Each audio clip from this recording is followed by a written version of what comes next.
Welcome everyone. Today's goal in Clash Royale is to keep our opponent on the ropes with this rope themed deck. All the cards that we're using have rope involved in some way. Both the balloons have rope that are holding up or supporting the balloon. The flying machine has rope used in it. So does the bomb tower as kind of a support. Goblin Hut has rope around the spears on the outside. The spear goblins use rope as kind of a strap to hold their harness that has all their spears. The royal delivery is wrapped in rope, and then the fisherman obviously uses rope to pull cards across the map. So all of these cards use rope in some way, and today we're going to be trying to win with it.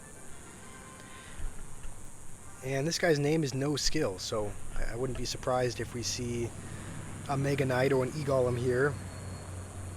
And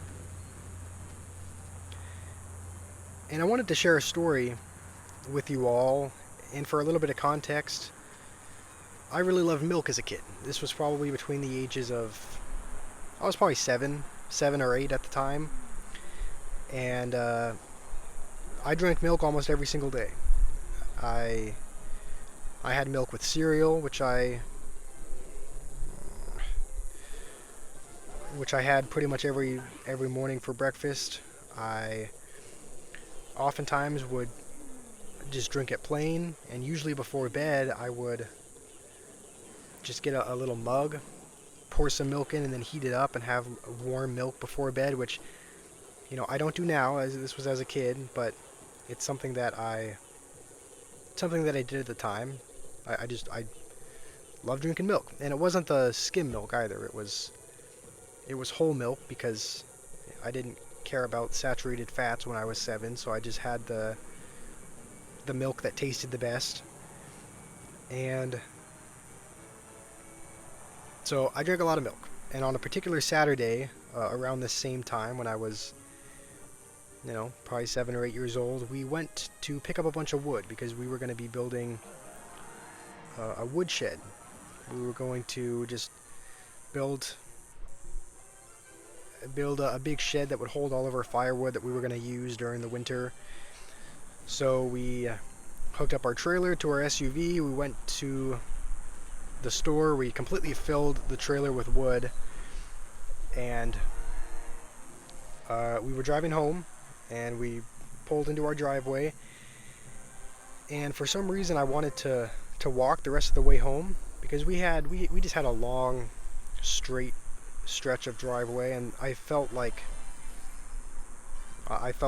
walking the rest of the way. So my dad slowed down the car, and I hopped out, and I was not, as you can probably tell, I wasn't super intelligent at the time, because I got out before the car stopped moving, and the right rear wheel ran over my foot, and it kind of stopped on my foot as well, because it was almost to a stop, so it kind of ran over. It stopped on my foot momentarily, and then when I started screaming, my dad ended up pulling the car forward, but for a time it was kind of, just for a brief second, it stopped on my foot. And so I ended up we went to, I think, the ER to get it checked out, and I think everyone kind of expected my foot to be broken, including myself, but it wasn't. My foot wasn't broken. And it's not like I was, again, I was a kid, so it's not like I had fully developed bones. I wasn't born with good genetics or with thick bone density. Like, there wasn't really a good explanation for why my foot wasn't broken. So I think it was because of all the milk that I drank, all the calcium that kind of strengthened my bones over the couple of years beforehand where I had it every day.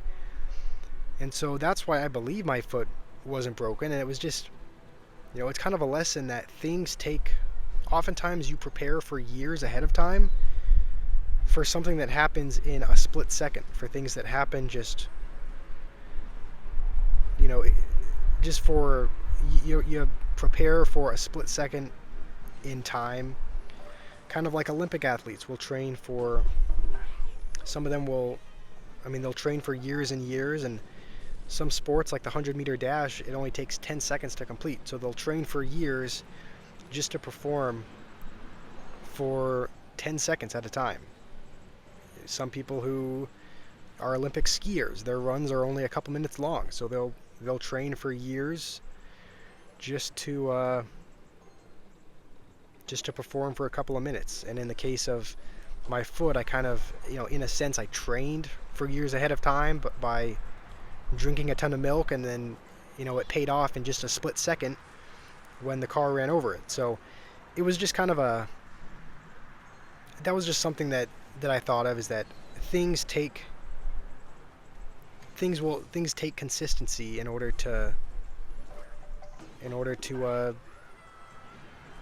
pay off. In order to really succeed at something, you need to be consistent at it. Because if I had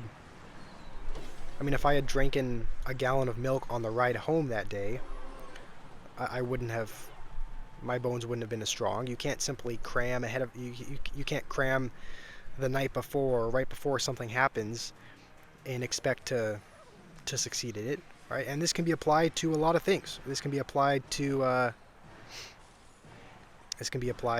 studying. If you're in a class, you can't just cram the night before and expect to do really well on a test. You have to really study and have consistent effort ahead of time in order to do well. It can be applied in a religious sense, right? In the final days, in the judgment days, you can't simply make a decision or two on the very day and expect to now all of a sudden be a good person. You have to have years of showing and proving that beforehand in order to be considered a good person. You can't simply make one good choice and all of a sudden it's changed. So that's something that I wanted to share with you all, is if you're trying to achieve something, if you're trying to work for something, just know that it's going to take consistent effort for quite a long time beforehand.